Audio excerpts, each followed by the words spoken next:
पवित्र श्रीमद् भागवत गीता, पवित्र चारों वेद, पवित्र कुरान शरीफ, पवित्र बाइबल, पवित्र गुरु ग्रंथ साहिब, पवित्र कबीर साहिब की वाणी में छुपे हुए गूढ़ रहस्य अर्थात तत्व को जानने के लिए कृपया अवश्य सुनिए जगत गुरु तत्वदर्शी संत रामपाल जी महाराज के मंगल प्रवचन।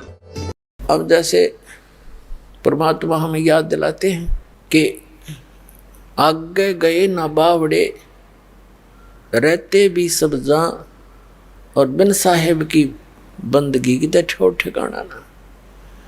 आज आप कितने ही व्यवस्थित नजर आते हो, खूब बढ़िया पोस्ट हो या अच्छा कोई धन कारोबार आपका हो, बच्चे आपके ठीक ठाक हैं, विवाह शादी भी उनकी अच्छी जगह होगी है, उनका रोजगार भी बढ़िया है, और कल मृत्यु हो जा, जिस व्यवस्था को तू देखकर आंखें बंद करे बैठा है, तो कल एक सेकंड में क्या नहीं हो रहा, किसके साथ नहीं हो रहा, स्वयं नहीं हो रहा तो पड़ोस में हो गया होगा कि तो वहां उससे देख लो शिक्षा। और फिर भी हमारी आंखें खुलती नहीं, क्योंकि हमारे ऊपर इस तीन गुणों की, त्रिगुणमयी माया का बहुत जबरदस्त प्रेशर है। उस प्रेशर को हटाने के लिए परमात्मा ने ये एंटीबायोटिक ज्ञान दिया है, और ये इसको कति खत्म कर देगा। रात को नींद आना बंद हो जाएगी आपको, और ये विष दिखाई देंगे जिसके लिए आप सारा जीवन नष्ट करते थे। और फिर दूसरी बात यह है कि जो आवश्यक वस्तु है आपको अवश्य मिलेगी। जब हम परमात्मा के इस ऑपरेशन थिएटर में आगे, हमारे जन्म मरण का रोग है आपके सभी के, हम सभी के जो यहाँ हैं, और जन्म मरण के रोग का और कितना ट्रीटमेंट नहीं कबीर परमात्मा के अतिरिक्त। और कबीर परमेश्वर ने इस दास को भेज दिया अपना सर्जन बनाकर, वो सारे औजार और सब औषधि और सब फार्मूले दे दिए जिससे यू जन्म मरण का रोग कटेगा। पुण्यात्माओं, इस दास के उपदेश को लेने से पहले हम कोशिश करते हैं कि पहले ज्ञान दें, चाहे पुस्तक के माध्यम से या सीडी के माध्यम से। तो हम ये चाहते हैं कि पहले आप जागृत होकर आओ, और फिर जो दुखी हैं वो भी आओ, सुखी भी आओ, सारे आओ। अब दुखी आएंगे तो उनको तो केवल दुख निवारण की ही इच्छा होती है, भले वो ज्ञान भी समझ कर आते हैं, इतना नहीं समझते, वो तो केवल वो कथाएं पढ़ लेते हैं जो भक्तों के सुख हुआ। पूरा विश्व ही दुखी है वैसे तो, छोटा मोटा किसी न किसी का ठूठा बनी रहती है। तो भोली आत्माएं इस उद्देश्य से आ जाती हैं, हम उन्हें भी स्वीकार करते हैं कि आप ज्ञान सुनो, परमात्मा पर विश्वास करो, ये समर्थ शक्ति है, ये जो चाहे सो कर देगा, आपके सब दुख भी दूर कर देगा। लेकिन आपने थोड़ा सा धैर्य रखना पड़ेगा, आपने धैर्य रखना पड़ेगा, क्योंकि कोई भी वस्तु एकदम नहीं होती। परमात्मा इसके लिए कहते हैं कबीर जी, धीरे धीरे रे मना धीरे सब कुछ हो, और माली सींचे सोगड़ा समय आए फल हो। जैसे एक आम का पौधा बोता है, लगाता कोई भी लगा लो, चाहे जैसे परमात्मा ने माली का उदाहरण दिया है, तो उसकी सिंचाई करता है, सैकड़ों घड़े पानी के सिंचाई करता है उसमें, जब तक वो बड़ा होता है। और जब वो बड़ा हो जाता, उसमें 2, 3, 4, 5, पहले तो 10-10 वर्ष लग जाते थे। तो बड़ा होने के बाद फिर देखना उसका रंग, वो उसका सुख, इतने फल लगेंगे, आप भी खा लोगे, पड़ोसी भी तोड़ ले जाएंगे, रिश्तेदारों के भी पहुंचा दोगे तो भी खत्म ना हो। तो ये वास्तविक भक्ति रूपी पौधा अब आपको मिला है। अब इसकी सिंचाई शुरू करो, यानी इसकी जो साधना बताई है दास ने, यह पूजा शुरू करो, और थोड़ा समय दो मालिक को। वैसे तो ये जो चाहे सो कर सकता है। ये समर्थ जब 600 वर्ष पहले आए थे कबीर भगवान, 64 लाख शिष्य हो गए थे कबीर परमात्मा के, 64 लाख शिष्य। और उस समय भारतवर्ष की कितनी आबादी होगी, उसमें 4 करोड़ के लगभग आबादी होगी आज से 600 वर्ष पहले पूरे भारतवर्ष की।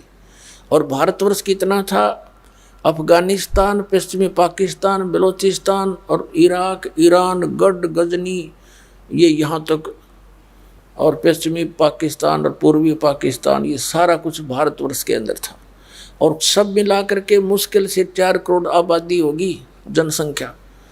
और उस समय 64 लाख से सो जाना, ना कोई मीडिया था, ना कोई स्पीकर, लाउड स्पीकर थे, ना कोई बुक का साधन था, सब अशिक्षित थे। वो कैसे किया करते थे? परमात्मा कहीं जा कर के खड़े हो जाते थे बीच बाजार में और एक इकतारा लेकर सुरीली आवाज़ से अपनी वाणी बोलनी शुरू कर देते थे। अब हमारी आदत है, कहीं कोई विशेष सी आवाज़ आती है, कोई बाजा वगैरह बजता है, तो हम उधर अवश्य आकर्षित होते हैं। वो दयालु हमारे लिए भटक रहे थे, आप वहाँ बैठ जाते थे सैकड़ों की संख्या में, फिर उनको ऐसा ज्ञान सुनाते थे, क्योंकि आत्मा दुखी तो सभी है, और फिर किसी को आशीर्वाद देते थे तो सुखी हो जाते थे।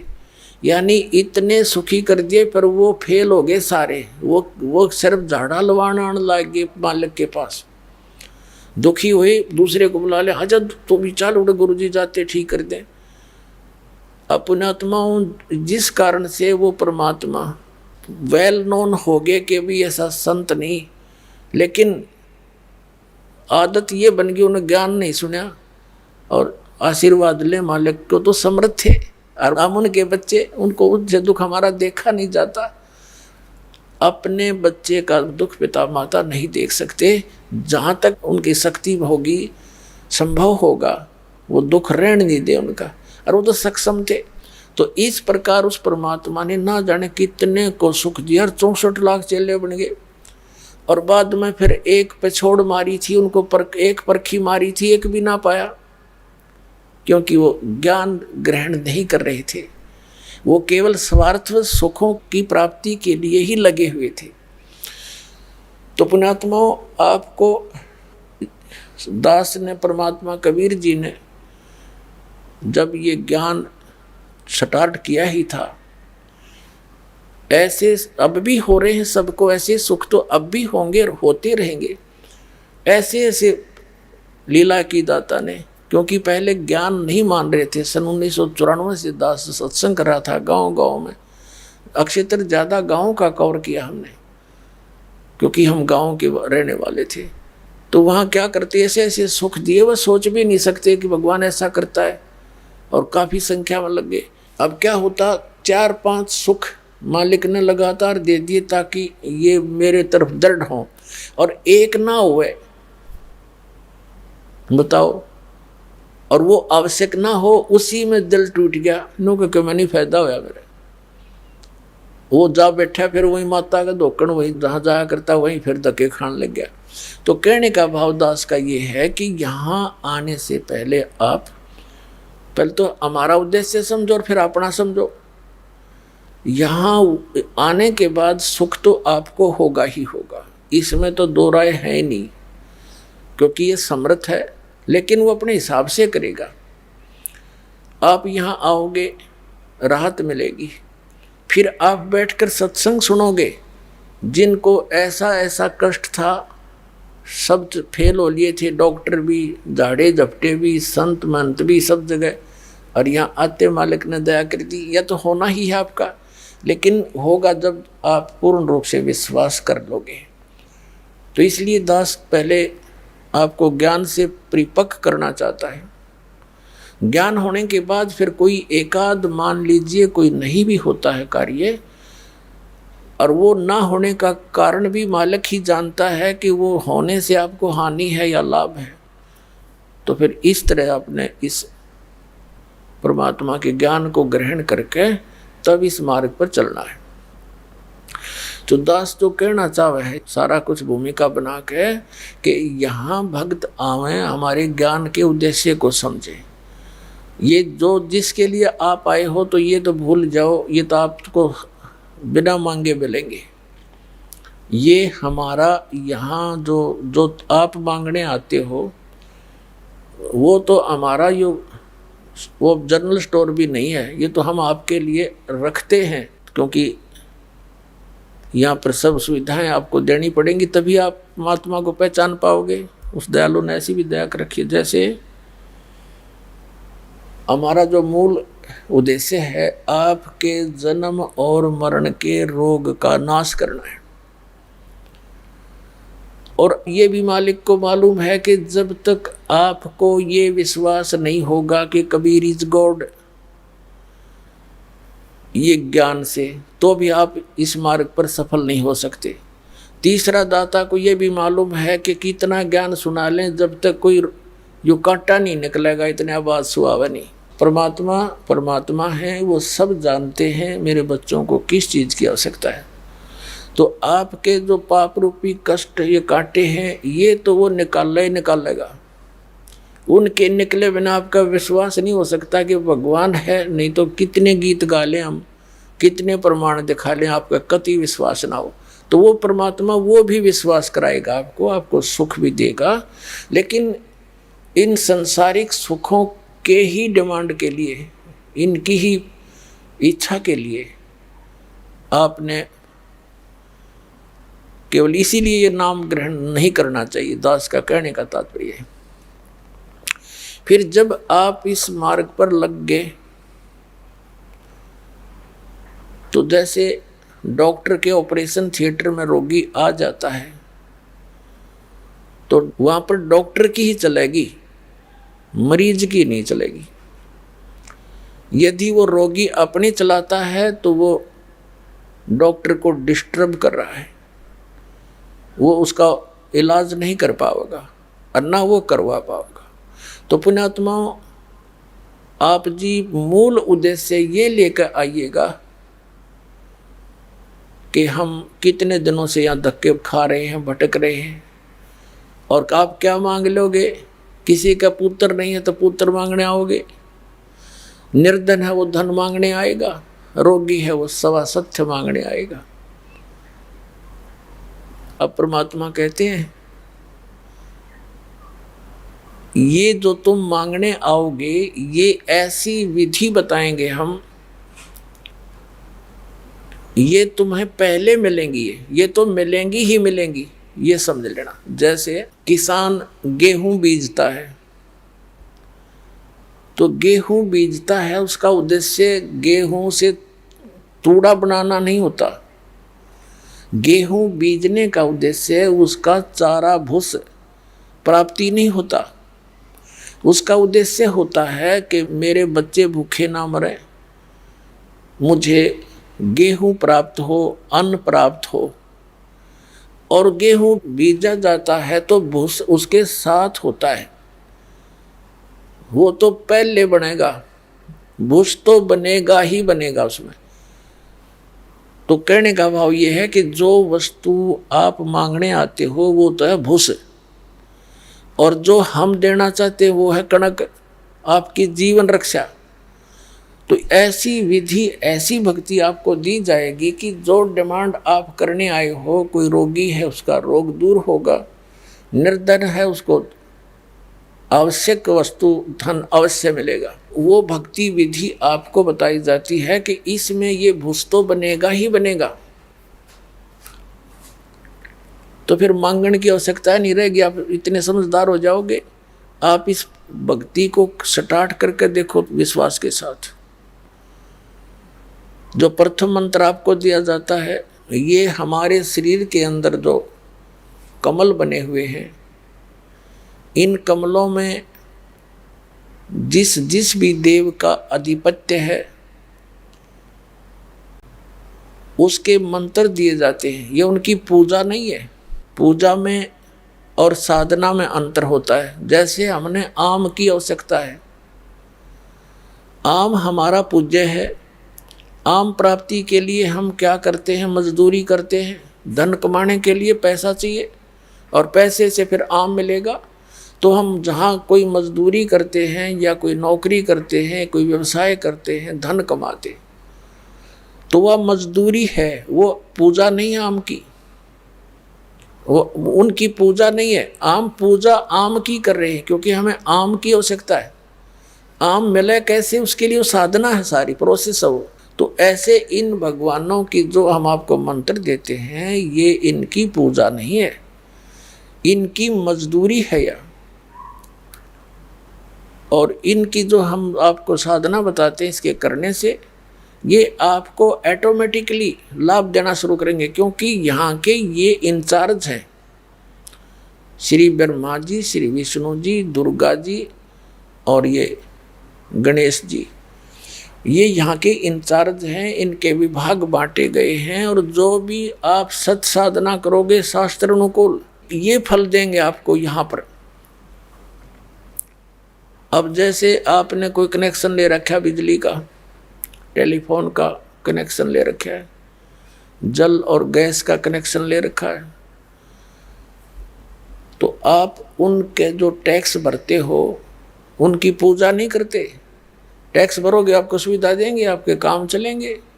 तो ये समझो, इनके जो मंत्र आपको दिए जाते हैं ये इनका टैक्स है, और जब इनका टैक्स शुरू हो जाएगा तो अपने आप आपको राहत देंगे। आप सत साधना ना करके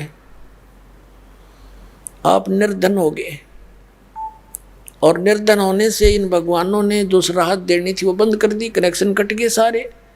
बिजली का बिल भरा नहीं तो वो सुविधा समाप्त, टेलीफोन का बिल भरा नहीं तो वो सुविधा समाप्त, जल का भरा नहीं तो वो सुविधा समाप्त, ऐसे गैस और अन्य समझो।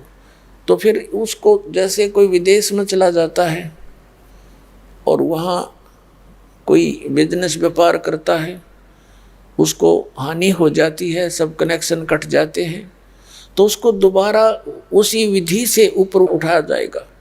तो उसका कोई गारंटर मिल जाए उसको, जो गवर्नमेंट से उसके सब कनेक्शन चालू करवा दे,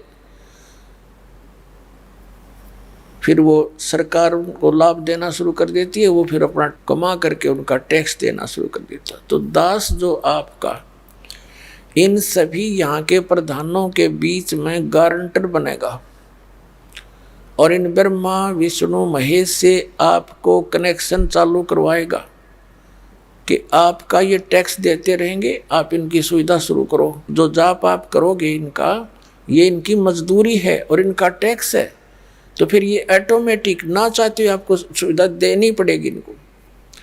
तो ये पूजा नहीं है इनकी। पूजा में और आदर में, सत्कार में बहुत अंतर होता है। तो इस प्रकार हमारा जो आपको ये प्रथम मंत्र दिया जाता है, ये यहाँ की सब सुविधाएं आपको ऑटोमेटिकली शुरू हो जाएंगी। लेकिन सावधानी ये बरतनी पड़ेगी आपने कि कनेक्शन ना कटे, यानी कोई मर्यादा भंग ना हो। मर्यादा भंग होने से फिर कनेक्शन कट जाते हैं, सुविधाएं बंद हो जाती हैं। तो आपने मर्यादा का पालन सबसे पहले करना है और अंतिम सांस तक करना है। कोई भी कार्य देख लो, मर्यादा बिना नहीं चलता। कोई समाज देख लो, कोई सरकार देख लो, और ये भगवान की विधि, भगवान का मार्ग देखो, ये मर्यादा से चलता है। अपने आत्मा परमात्मा कहते हैं, जग सारा रो गया रे, जिन सतगुरु वैद न जाण्या, जग सारा रो गया रे, जग सारा रो गया रे, जिन सतगुरु वैद न जाण्या, जग सारा रो गया रे।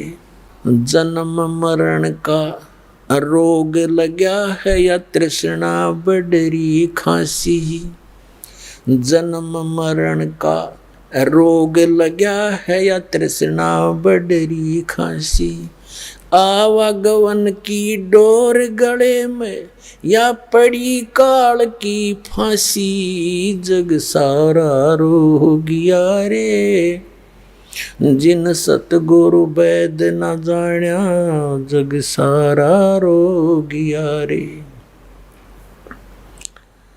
भाई सच्चा सतगुरु कोई ना पूजे, इन झूठों जगपतियासी। सच्चा सतगुरु कोई ना पूजे, इन झूठों जगपतियासी। अंधे की बाँ गई अंधे ने, मार्ग कौन बतासी, जग सारा रो गया रे, जिन सतगुरु वैद न जाण्या, जग सारा रो गया रे, जग सारा रो गया रे, जिन सतगुरु वैद न जाण्या जग सारा रोगिया रे। भाई देखा देखी गुरु शिष्य बन गे, किया ना तत्व विचार्या। देखा देखी गुरु शिष्य बन गे, किया न तत्व विचारा।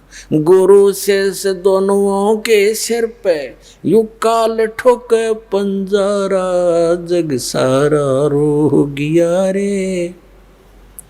जिन सतगुरु वैद न जाण्या जग सारा रोगिया रे।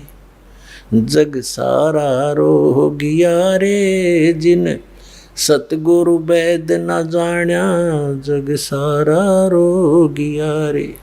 भाई सार शब्द सर जीवन बूटी, घस घस अंग लगावे। सार शब्द सर जीवन बूटी, घस घस अंग लगावे।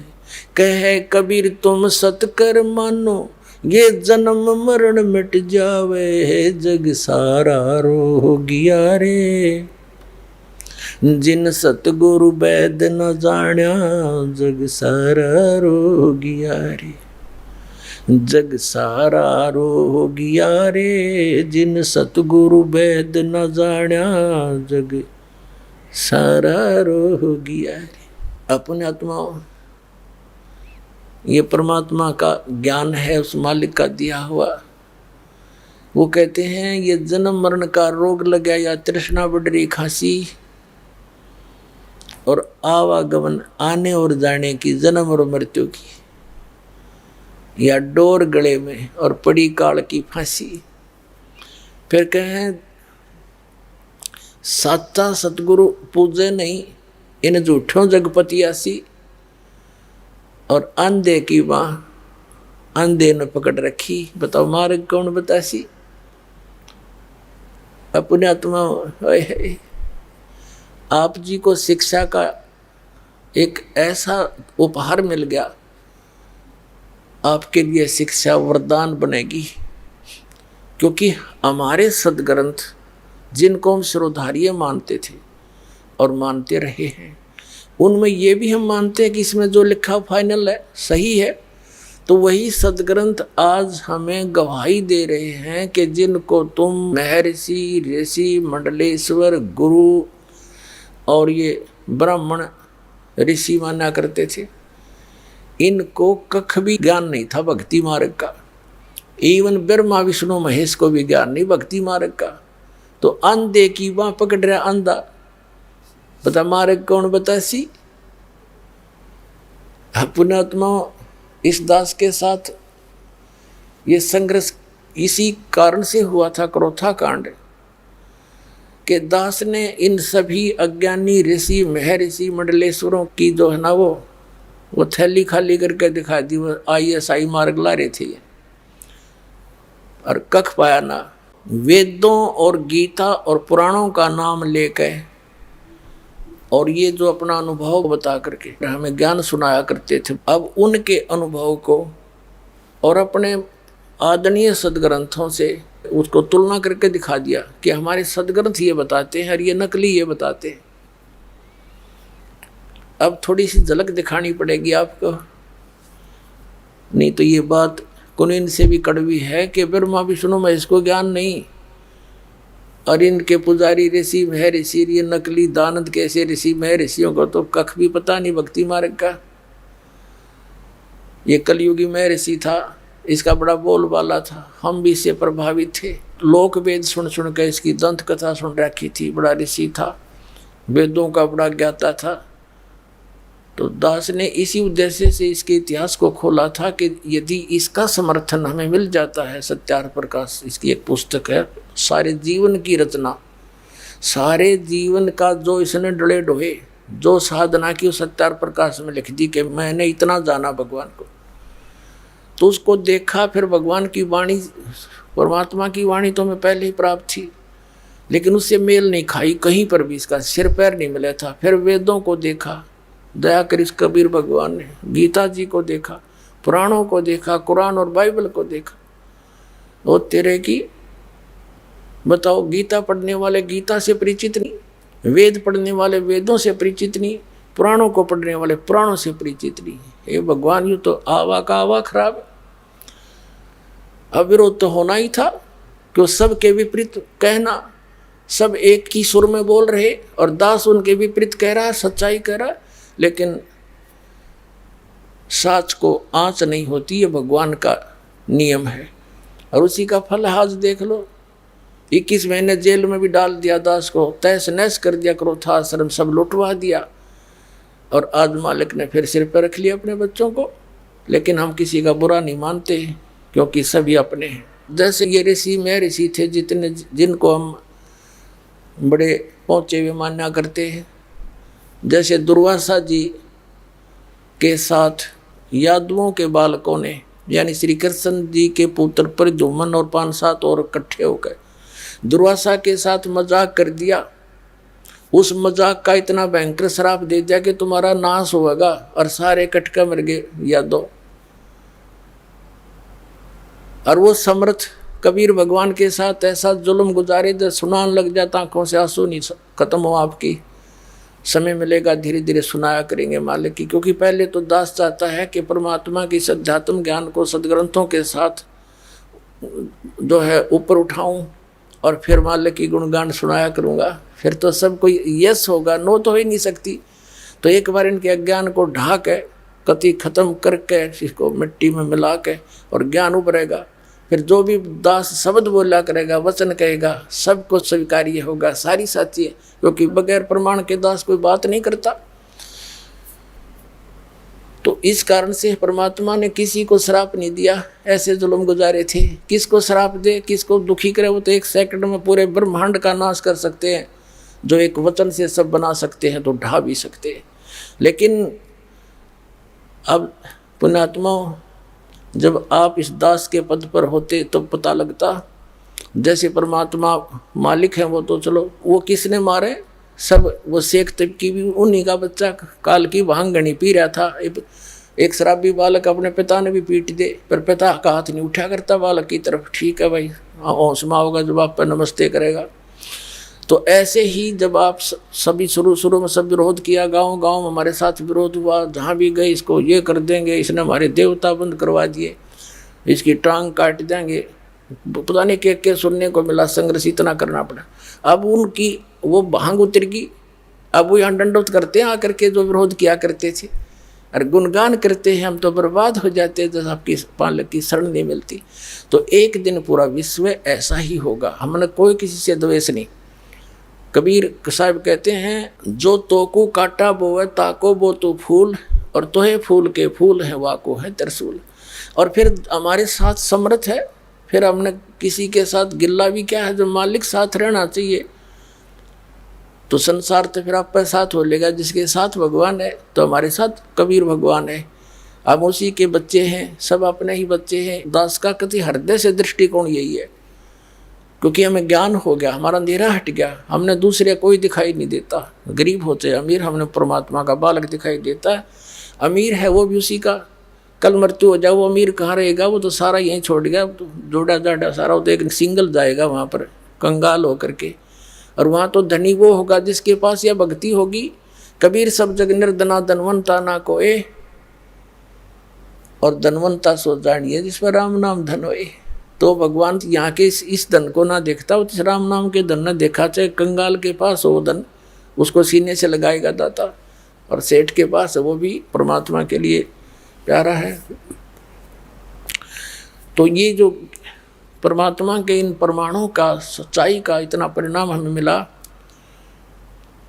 कि आज परमात्मा ने पूरे विश्व में ढोल बजा दिया, और सबसे प्रार्थना कर दी कि तुम्हारे पास यदि ज्ञान है तो चर्चा करो मैदान में, आध्यात्मिक ज्ञान के मैदान में। सब कान बोझ के बैठे हैं, कोई नहीं चल सकता। क्यों नहीं? क्योंकि झूठे हैं, अज्ञानी हैं, उनके पास कख भी नहीं है। तो जनता आज बहुत समझदार है, इस बात का बड़ा प्रभाव पड़ रहा है कि बोल क्यों नहीं रही वो, और बोलते हैं तो वो फ्यूज है सारे। जितनी भी आध्यात्मिक ज्ञान चर्चा हुई है उनके पास कख भी नहीं है, सारे प्रमाणित करके दिखा दिए, विद प्रूफ दे दिया, वो सब शांत होकर बैठ गए। अपने आत्माओं, परमात्मा ने एक शब्द बोला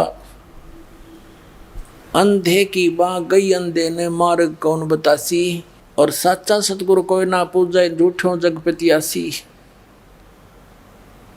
फिर परमात्मा ने कहा है कि देखा देखी गुरु शिष्य बन गए, किया न ततो विचारा, और गुरु शिष्य दोनों के सिर पर काल ठोका पंजारा।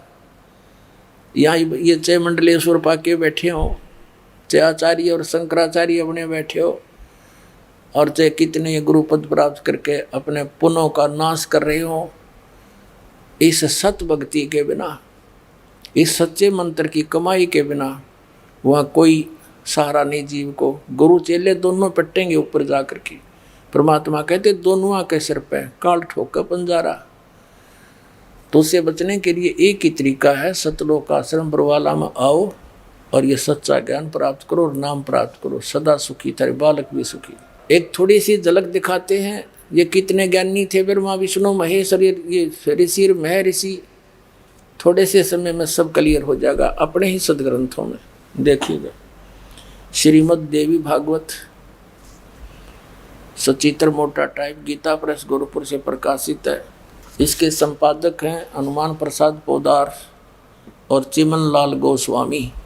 ये यहाँ से प्रकाशित है, गीता प्रेस गोरखपुर, गोविंद भवन कार्यालय कोलकाता का संस्थान। और यही इसके मुद्रक हैं, ये इनकी फैक्स और फोन नंबर है। पहला सकंद संक्षिप्त देवी भागवत 28 पृष्ठ पे। एक बार नारद जी और व्यास जी की आपस में चर्चा गोष्ठी हुई। नारद जी से व्यास जी ने कोई प्रश्न किया तो नारद जी ने कहा कि महाभाग व्यास जी, तुम इस विषय में जो पूछ रहे हो ठीक यही प्रश्न मेरे पिताजी ने यानी ब्रह्मा जी ने श्री हरि यानी विष्णु जी से किया था। देवा अधिदेव भगवान जगत के स्वामी हैं। अब देखो नारद जी और ब्रह्मा जी विष्णु जी को देवाधिदेव भगवान जगत के स्वामी हैं। लक्ष्मी जी उनकी सेवा में उपस्थित रहती हैं। दिव्य कौस्तुमणि उनकी शोभा बढ़ाती है। वे शंख चक्र गदा पद्म लिए रहते हैं, पीताम्बर धारण करते हैं, 4 भुजाएं हैं, वक्ष स्थल पर श्रीवत्स का चिन्ह चमकता रहता है। वे चराचर जगत के आश्रयदाता हैं, जगत गुरु एवं देवताओं के भी देवता हैं। ऐसे जगत प्रभु भगवान श्री हरि महान तप कर रहे थे। श्री विष्णु जी तपस्या कर रहे थे, उनकी समाधि लगी थी। यह देखकर मेरे पिता ब्रह्मा जी को बड़ा आश्चर्य हुआ। अतः उन्होंने उनसे जानने की इच्छा प्रकट की। ब्रह्मा जी ने पूछा, प्रभु आप देवताओं के अध्यक्ष, जगत के स्वामी और भूत भविष्य एवं वर्तमान सभी जीवों के एकमात्र शासक हैं। भगवान फिर आप क्यों तपस्या कर रहे हैं और किस देवता की आराधना में ध्यान मगन है? मुझे असीम आश्चर्य तो ये हो रहा है कि आप देवेश्वर एवं सारे संसार के शासक होते हुए भी समाधि लगाए बैठे हैं। ब्रह्मा जी के विनीत वचन सुनकर भगवान श्री हरि यानी विष्णु जी ने बोले, कहने लगे, ब्रह्मन सावधान होकर सुनो, मैं अपने मन का विचार व्यक्त करता हूँ। देवता दानव मानव सब यही जानते हैं कि तुम सृष्टि करते हो, मैं पालन करता हूँ और संकर संहार क्या करते हैं। किंतु फिर भी वेद के पारगामी पुरुष अपनी युक्ति से यह सिद्ध करते हैं कि रचने, पालने और संहार करने की यह योग्यता जो हमें मिली है उसकी अधिष्ठात्री शक्ति देवी है। वे कहते हैं कि संसार की सृष्टि करने के लिए तुम में राजसी शक्ति का संचार हुआ है, मुझे सात्विक शक्ति मिली है और रुद्र में तामसी शक्ति का आविर्भाव हुआ है। उस शक्ति के अभाव में तुम इस संसार की सृष्टि नहीं कर सकते, मैं पालन करने में सफल नहीं हो सकता और रुद्र से संहार कार्य होना भी संभव नहीं। ब्रह्मा जी, हम सभी उस शक्ति के सहारे अपने कार्य में सदा सफल होते हैं। सुवर्त प्रत्यक्ष और परोक्ष दोनों उदाहरण मैं तुम्हारे सामने रखता हूँ, सुनो। यह निश्चित है कि उस शक्ति के अधीन होकर ही मैं प्रलय काल में इस शेष नाग की सैया पर सोता और सृष्टि करने का अवसर आते ही जाग जाता हूँ। मैं सदा तप करने में लगा रहता हूँ। उस शक्ति के शासन से मैं कभी मुक्त नहीं रह सकता। कभी अवसर मिला तो लक्ष्मी के साथ सुखपूर्वक समय बिताने का सौभाग्य प्राप्त होता है। मैं कभी तो दानों के साथ युद्ध करता हूँ, अखिल जगत को भय पहुंचाने वाले दैत्यों के विकराल शरीरों को शांत करना मेरा परम कर्तव्य हो जाता है। और यहाँ रिकॉर्ड तोड़ दिया अपने अध्यात्म ज्ञान का। मुझे सब प्रकार से शक्ति यानी दुर्गा के अधीन होकर रहना पड़ता है। उन्हीं भगवती शक्ति यानी श्री दुर्गा जी का निरंतर ध्यान किया करता हूँ। ब्रह्मा जी मेरी जानकारी में इन भगवती शक्ति से बढ़कर दूसरे कोई देवता नहीं। आ लिया अंत श्री विष्णु जी के अध्यात्म ज्ञान का। ये कह रहे हैं कि मैं इस दुर्गा से ऊपर और कोई भगवान नहीं जानता, इससे ऊपर मैं किसी भगवान की जानकारी नहीं रखता और मैं इसी की पूजा करता हूँ। ठीक है। अब ये श्री देवी जी क्या कहती है, पुण्यात्मा आज हमने ऐसे इंटरनेट और सैटेलाइट बना लिए हैं, कंप्यूटर बना लिए और ऐसा कुछ सारी सिस्टम बना लिए, टीवी हैं, और जो करना था उसकी तरफ हमारा ध्यान नहीं।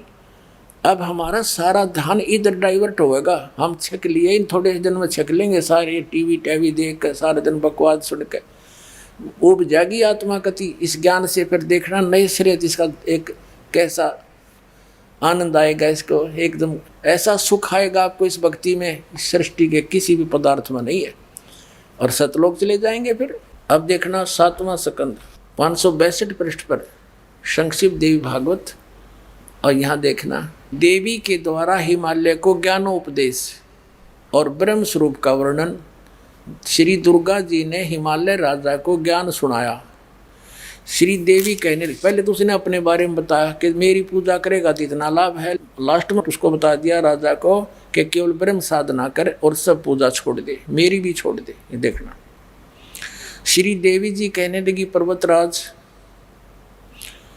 उस ब्रह्म का क्या स्वरूप है यह बतलाया जाता है, जो प्रकाश रूप सबके अत्यंत समीप में स्थित हृदय रूप गुहा में स्थित होने के कारण गुहाचर नाम से प्रसिद्ध है और महान पद अर्थात परम प्राप्य है।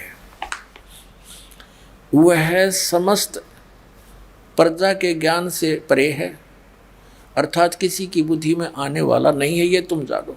जो परम प्रकाश रूप है और सूक्ष्म से अत्यंत सूक्ष्म है, जिसमें संपूर्ण लोक और उन लोकों में निवास करने वाले प्राणी स्थित हैं, वही यह अक्षर ब्रह्म है। वही सबके प्राण है, वही सबकी वाणी है और वही सबके मन है। वही एक परम सत्य और अमृत अविनाशी तत्व है। सौम्य उस वेदने योग्य लक्ष्य का तुम भेदन करो, मन लगाकर उसमें तन्मय हो जाओ। सौम्य उपनिषद में कथित महान अस्त्र रूप धनुष लेकर उस पर उपासना द्वारा तीक्ष्ण किया हुआ बाण संधान करो और फिर भावानुगत चित्त के द्वारा उस बाण को खींचकर उस अक्षर रूप ब्रह्म को ही लक्ष्य बनाकर वेधन करो। प्रणव यानी ओम तद अनु समझो, और जीवात्मा बाण है और ब्रह्म को उसका लक्ष्य कहा जाता है। अब ये क्या कहना चाहती है देवी जी कि ओम नाम जाप कर और ब्रह्म को पाने का टारगेट रख, बस इतनी सी बात है। अब आगे देखो क्लियर करती है। अब देखो यहाँ देखना अक्षर ब्रह्म भी कहा है इसी ब्रह्म को इस देवी ने। यहाँ देखना इसको वही ये अक्षर ब्रह्म है और यहाँ भी अक्षर ब्रह्म कहती है और फिर कहती है ओम धनुष से जीवात्मा बाण है, ब्रह्म को उसका लक्ष्य कहा जाता। इव अक्षर ब्रह्म और ब्रह्म ये एक ही बता रही है। देखो पुण्यात्माओं, आपको पता चलेगा कौन कितने पानी में। अब जैसे आपने श्रीमद् भगवद गीता अध्याय नंबर 15 के श्लोक नंबर 16 और 17 में बहुत बार दिखाया है। उसमें 3 पुरुष हैं, एक सर पुरुष, एक अक्षर पुरुष और तीसरा उत्तम पुरुष है तो अन्य, जिसको परम अक्षर पुरुष कहते हैं। 8वें अध्याय के प्रथम मंत्र में अर्जुन ने गीता ज्ञानदाता से पूछा कि आपने 7वें अध्याय के 29वें मंत्र में जिस तत्वब्रह्म की जानकारी दी है कि उसको जानने के पश्चात और सारे अध्यात्म ज्ञान से परिचित और सब कर्मों से परिचित प्राणी केवल जरा और मरण से छूटने का प्रयत्न करता है और किसी वस्तु की डिमांड नहीं करता, तो किम तत्ब्रह्म, ऐसा क्या है वो ब्रह्म। 8वें अध्याय के 3 श्लोक में गीता ज्ञानदाता ने कहा कि वो परम अक्षर ब्रह्म है। तो गीता जी अध्याय नंबर 15 के श्लोक नंबर 16 और 17 में 3 पुरुष हैं, सर पुरुष ये ब्रह्म है अक्षर पुरुष ये परब्रह्म है जो 7 संग ब्रह्मांड का स्वामी है, और सर पुरुष ये केवल 21 ब्रह्मांड का मालिक है। और 15 में जाके 17वें श्लोक में कहा कि उत्तम पुरुष है तो अन्य परमात्मा इति उदाहरत है। यह लोग अवश्य विवर्ती अवय ईश्वर है।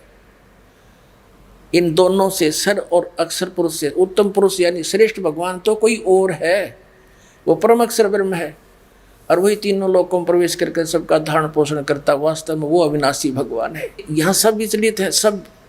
अब देवी क्या कहना चाह रही है कि इसका इतना अध्यात्म ज्ञान है, वो अक्षर पुरुष और सर पुरुष में कोई भेद नहीं बता पा रही है। उसी को अक्षर पुरुष कहती है, अक्षर ब्रह्म कहती है, उसी को फिर ब्रह्म भी कहती है। कहने का भाव ये है कि यहाँ देवी क्या कहना चाह रही है कि और सब पूजाएं छोड़ दो, ब्रह्म की साधना करो। देखो श्री देवी भागवत का हम 7वां स्कंद पढ़ रहे हैं, 562 पढ़ दिया, अब 563 पर हम पढ़ रहे हैं। यहाँ आ रहे हैं। ओम धनुष है, जीवात्मा बाण है और ब्रह्म को उसका लक्ष्य कहा जाता है। यहाँ आ गया नीचे, उस एकमात्र परमात्मा को ही जाने, दूसरी सब बातों को छोड़ दो। अब दुर्गा जी स्पष्ट कर रही है कि मेरी पूजा भी त्याग दो और सब बातें त्याग दो, केवल एक ब्रह्म की पूजा करो। आगे डिटेल देती है, देखना। उस एकमात्र परमात्मा को ही जानो, दूसरी सब बातों को छोड़ दे। यही अमृत रूप परमात्मा के पास पहुंचाने वाला पुल है। संसार समुद्र से पार करके अमृत स्वरूप परमात्मा को प्राप्त कराने का यही सुलभ साधन है। यहाँ बताया है कि उस हृदय में ही विविध रूप में प्रकट होने वाला परब्रह्म, उसी को परब्रह्म कह रही है। ये संचरण करता, अंतर्यामी रूप से वर्तमान रहता। इस आत्मा का यानी ब्रह्म का ओम के जप के साथ ध्यान करो।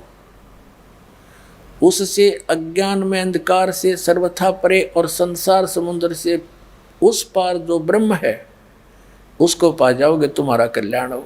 ओम नाम जाप करो, ब्रह्म पाना उद्देश्य रखो और इसमें तुम्हारा कल्याण हो जाएगा, उसको प्राप्त कर लोगे। वो कहाँ रहता है ये देखना। वह यह सबका आत्मा ब्रह्म, ब्रह्मलोक रूप दिव्य आकाश में स्थित है, वहाँ रहता है ब्रह्मलोक में। अपने आत्मा हमने इस अध्यात्म ज्ञान को निर्णायक तरीके से जानना है। अब दुर्गा जी ने फाइनल कर दिया कि ब्रह्म की पूजा करो और ओम नाम का जाप है इसका, और ब्रह्मलोक में चले जाओगे। अब श्रीमद् भगवद गीता अध्याय नंबर 8 के श्लोक नंबर 13 में ये गीता ज्ञानदाता ब्रह्म है जो श्री कृष्ण जी में बोल रहा है। ये सरपुरुष, ये काल है। ये कह रहा है कि ओम इति एकाक्षरम ब्रह्म व्यवहारण माम अनुसमरण ये प्रयाति तो जंदेहम सयाति परमाम गतिम। माम ब्रह्म, मुझ ब्रह्म का केवल एक यह ओम अक्षर है, नथिंग एल्स। उच्चारण करके सिमरण करता हुआ यह प्रयाति तो जंदेहम जो शरीर छोड़कर जाता है, सयाति परमाम गतिम वो परम गति को प्राप्त होता है। कौन सी परम गति को? जो ब्रह्म से मिलने वाली है। और ब्रह्म से मिलने वाली परम गति क्या है? ब्रह्मलोक। ब्रह्मलोक में गए हुए प्राणी भी फिर जन्म मृत्यु में आते। ये देखिएगा श्रीमद् भगवद गीता। जयदयाल गोविंद का इसके अनुवादक है। गीता प्रेस गोरखपुर से ये छपी है। ये देखिए अध्याय नंबर 8 का और श्लोक नंबर 13। ये 12-13 इकट्ठा अनुवाद किया उन्होंने। इसका यहाँ देखेंगे। ओम इति एकाक्षरम ब्रह्म व्यवहारण माम अनुसमरण ये प्रयाति तजंदेहम स याति परमाम गतिम। इसका अर्थ सीधा सा बनता है माम ब्रह्म, मुझ ब्रह्म का। ओम इति एकाक्षरम यह एक अक्षर है, नथिंग एल्स। और व्यवहारन अनुसमरण उच्चारण करके सेवन करता हुआ ये प्रयाति तजंदेहम सयाति परमाम गति जो शरीर छोड़कर जाता है वो परम गति को प्राप्त होता है। कौन सी परम गति को? ब्रह्म की प्राप्ति होगी। इन्होंने यहाँ से अनुवाद किया इसका।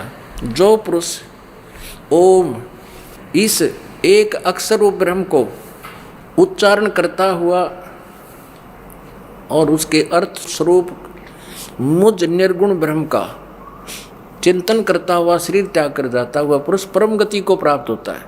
अब यहाँ देखो 8वें अध्याय के 16वें श्लोक में। अब ओम जाप से ब्रह्म लोक प्राप्ति होगी।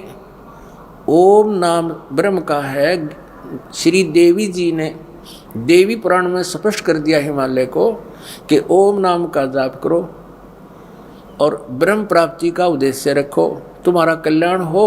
अब उसको पा जाओगे। वो कहाँ रहता? ब्रह्मलोक में। अब गीता क्या बताती है? गीता जो है श्रीमद् भगवद गीता पवित्र चारों वेदों का निष्कर्ष है। और उसमें क्या लिखा है? वेद क्या बताते हैं देखिएगा। 8वां अध्याय का 16वां श्लोक है। हे अर्जुन, ब्रह्मलोक पर्यंत सब लोग पुनरावृत्ति में है। अब पुनरावृत्ति को एक स्टार लगा रखा है उन्होंने, इसका यहां विश्लेषण किया है। इसमें क्या बताया है कि अर्थात जिनको प्राप्त होकर पीछे संसार में आना पड़े ऐसे, यानी सभी लोग पुनरावृत्ति में है। वहां गए हुए प्राणी भी जन्म मृत्यु में पुनः आते हैं, पूर्ण मोक्ष नहीं होता। यह इन्होंने अनुवाद गलत कर दिया कि परंतु कुंती पुत्र मुझे प्राप्त होकर पुनर्जन्म नहीं होता। ये गलत क्या है अनुवाद? देखो, यदि इसका अर्थ ये माने जो इन्होंने किया है तो फिर ये अन्य कई मंत्र व्यर्थ हो जाते हैं। जैसे गीता अध्याय नंबर 4 के श्लोक नंबर 5 और 9 में गीता ज्ञानदाता कहता, अर्जुन तेरे और मेरे बहुत जन्म हो चुके हैं, तू नहीं जानता, मैं जानता हूँ। दूसरे अध्याय के 12वें श्लोक में कहता, अर्जुन ये राजा लोग तू और मैं पहले भी जन्मे थे, आगे भी जन्मते रहेंगे। गीता अध्याय नंबर 10 के श्लोक नंबर 2 में कहा कि अर्जुन मेरी उत्पत्ति को ये ऋषि मैं ऋषि नहीं जानते हैं, क्योंकि इनका आदि कारण मैं हूँ। अब जैसे ब्रह्म से ब्रह्मा विष्णु महेश की उत्पत्ति हुई दुर्गा के संयोग से, तो ब्रह्मा विष्णु महेश अपने जन्म के बारे में कैसे जान सकते हैं और अपने पिता के बारे में जानने का मतलब क्या? तो दादाजी बताया करता है। तो उस दादाजी ने यानी सबके रचने वाले कबीर परमेश्वर ने आकर के बताया है इस ब्रह्म की उत्पत्ति कैसे हुई, ब्रह्मा विष्णु महेश की उत्पत्ति कैसे हुई। आज से 600 वर्ष पहले परमात्मा ये ज्ञान बताकर लिखवा कर चले गए थे, जो आज सदग्रंथों में प्रमाण है। तो ये क्या सिद्ध हो गया कि ब्रह्म लोक में यानी ओम की साधना ब्रह्म को टारगेट बनाकर जाप करने वाले भी ब्रह्म लोक में गए, वहां से भी जन्म मृत्यु रही। अब ये ब्रह्म क्या कहता है? ये ब्रह्म कौन है? ये ब्रह्मा विष्णु महेश का पिता है और ये श्री कृष्ण जी में प्रवेश करके बोल रहा है। ये काल है। गीता अध्याय नंबर 11 के श्लोक नंबर 32 में कहता है, अर्जुन मैं काल हूँ और इन सब का नाश करने के लिए अब प्रवृत्त हुआ हूँ। श्री कृष्ण तो पहले विद्वान थे, ये शब्द नहीं बोलते। एक थोड़ी सी झलक दिखानी पड़ेगी। एक समय श्री ब्रह्मा श्री विष्णु जी का आपस में झगड़ा हो गया। किस बात पे? ब्रह्मा जी कहते हैं विष्णु जी को कि मैं तेरा बाप हूँ। विष्णु जी कहता है कि मैं तेरा बाप हूँ तो मेरी नाभि कमल से उत्पन्न हुआ है। ब्रह्मा जी कहते हैं मैं सारी सृष्टि का रचने वाला मैं हूँ, मैं तेरा भी जनक हूँ, सबका मालिक हूँ। अब इनको ये भ्रम कैसे हो गया? जैसे ये काल कैसे छल करता है, इसने प्रतिज्ञा कर रखी है कि मैं अपने ओरिजिनल रूप में किसी को दर्शन नहीं दूंगा। जैसे श्रीमद् भगवद गीता अध्याय नंबर 7 के श्लोक नंबर 24-25 में ये कहता है कि अर्जुन मैं अपनी योग माया से छुपा रहता हूँ, मैं कभी किसी के समक्ष नहीं आता। और ये बुद्धिहीन जन समुदाय मुझे कृष्ण मान रहा होगा। माम अव्यक्तम व्यक्तिम आपनम मनन्ते अबुद्धा। ये बेबुद्धि के व्यक्ति मुझे कृष्ण मान रहे होंगे। मुझे अव्यक्त को, अव्यक्त माने गुप्त रहना, और ये मेरा अनुत्तम अटल विधान है, कभी ना नाश होने वाला। मैं कभी किसी के समक्ष नहीं आऊँगा। 11वें अध्याय के 47 और 48 श्लोक में गीता ज्ञानदाता ब्रह्म कहता है कि ये मेरा स्वरूप जो तूने देखा अर्जुन, आज से पहले तेरे अतिरिक्त किसी ने नहीं देखा, ना आगे कोई देख सकता। और ये ना वेदों वर्णित विधि से, ना जप से, ना तप से, ना किसी क्रिया से कोई नहीं देख सकता। ये मेरा ओरिजिनल रूप है। तो इसे सिद्ध है कि वेदों में वर्णित विधि और जो भी साधना ये करते हैं उसे जिस भगवान की खोज करें वो मिल ही नहीं सकता। इसलिए कैसे छल करता है ये? क्योंकि ब्रह्मा विष्णु महेश भी आपने देख लिया समाधि लाला बैठे हैं। तो जैसे कोई ऋषि ने समाधि लगाई, समाधि दशा में उसने उसको ब्रह्मा के रूप में दर्शन दे दिए। तो काक पीटता आया, भाई मैंने भगवान पा लिया, भगवान पा लिया। कैसा है कि ये बैठे भगवान, ये खुद छुपाए बैठे अपने आप को, क्योंकि श्री ब्रह्मा जी, श्री विष्णु, श्री शिव जी तो साकार देवता उनके सामने रहते हैं। फिर दूसरे को ऐसे, तीसरे को ऐसे, ऐसे 10, 20, 50 समर्थक हो गए श्री ब्रह्मा जी के कि ये खुद भगवान है। और वो दिखा था काल ब्रह्मा के रूप में। ऐसे ही दूसरे समाधि कर रहे थे, उनको विष्णु जी के रूप में दर्शन दे दिए। वो विष्णु जी के पास पहुंच गए, आप खुद मालिक हो, आप अपने आप को छुपाए बैठे हो, आप ही सबके जनक हो, मैंने समाधि दशा में देख लिया। तो इन दोनों का या एक मर्ज बैठ गई, इन दोनों का ये वहम हो गया कि मैं सृष्टि रचना, ब्रह्मा सृष्टि रचने वाला ब्रह्मा को भी यही होगी। तो एक दिन ब्रह्मा गया विष्णु जी के पास, विष्णु जी लौटे आराम थे। तो यह देखकर ब्रह्मा जी ने कहा कि मैं तेरा बाप आया हूं तो मेरा रिस्पेक्ट भी नहीं करता, तेरे को मैं सबक सिखाऊंगा। विष्णु जी कहने लगे मैं तेरा बाप हूं, तू मेरी नाभि कमल से उत्पन्न हुआ।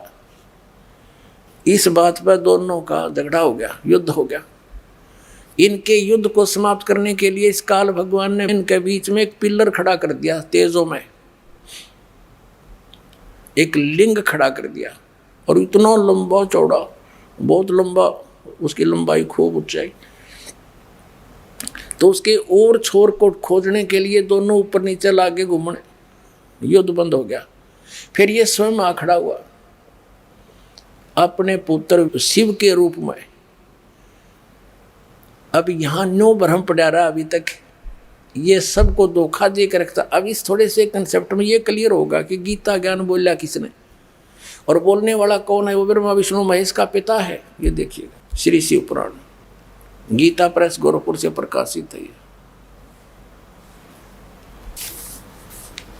संपादक हनुमान प्रसाद पोदार और प्रकाशक एवं मुद्रक हुए गीता प्रेस गोरखपुर, गोविंद भवन कार्यालय कोलकाता का संस्थान।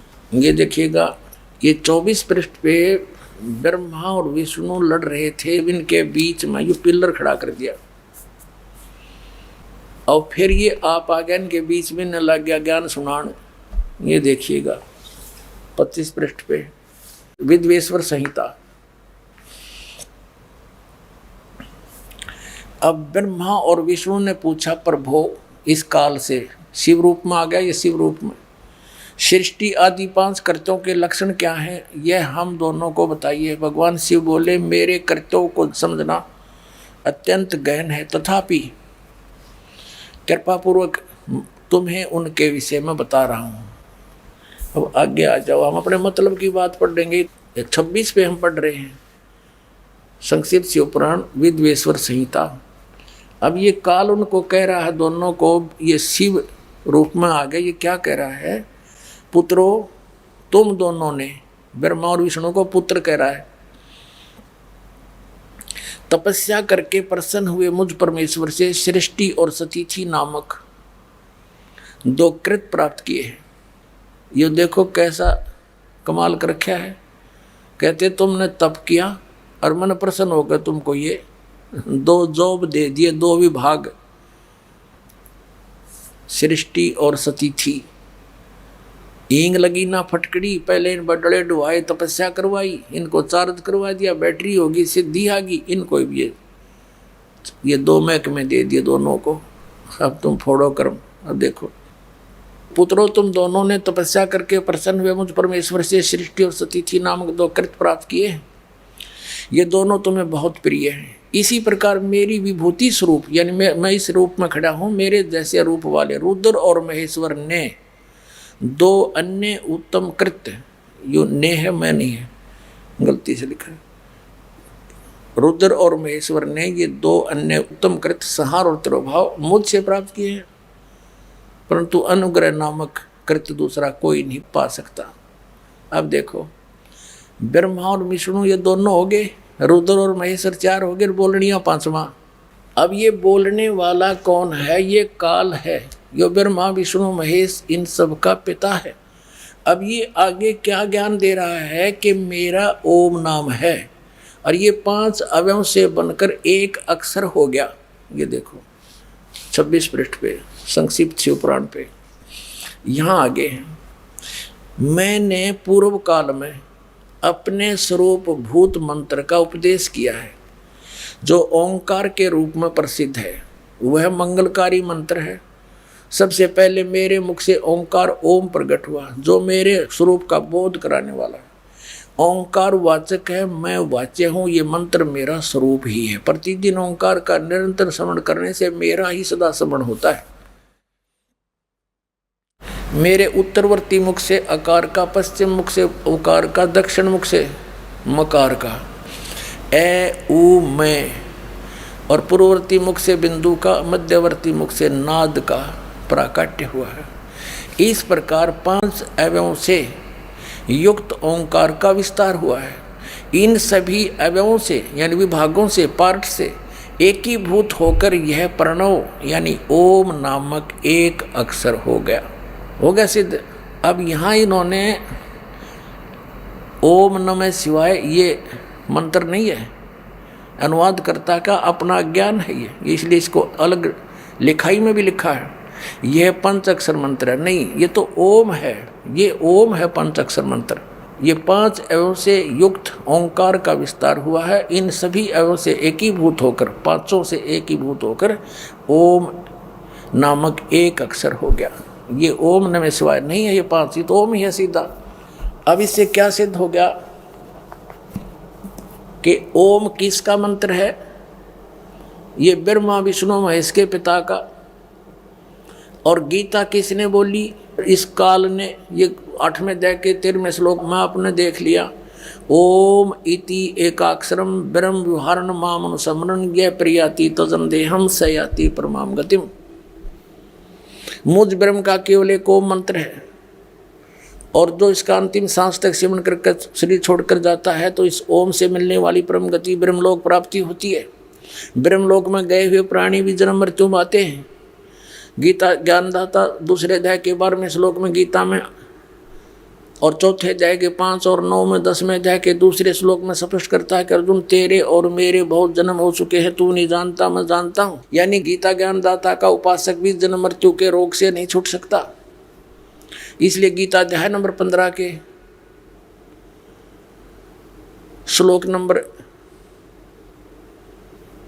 1 से 4 में स्पष्ट किया गीता ज्ञानदाता ने कि जो 4थे अध्याय के 32 और 34 श्लोक में जिस तत्वदर्शी संत से ज्ञान प्राप्त करने की मैंने कहा है, उस ज्ञान का आश्रय करके और उसकी पहचान बताई है 15वें अध्याय के प्रथम मंत्र में कि उल्टे लटके हुए संसार रूपी वृक्ष के सभी विभाग जो बता देगा स वेदवित, वो तत्वदर्शी संत है। उसके पश्चात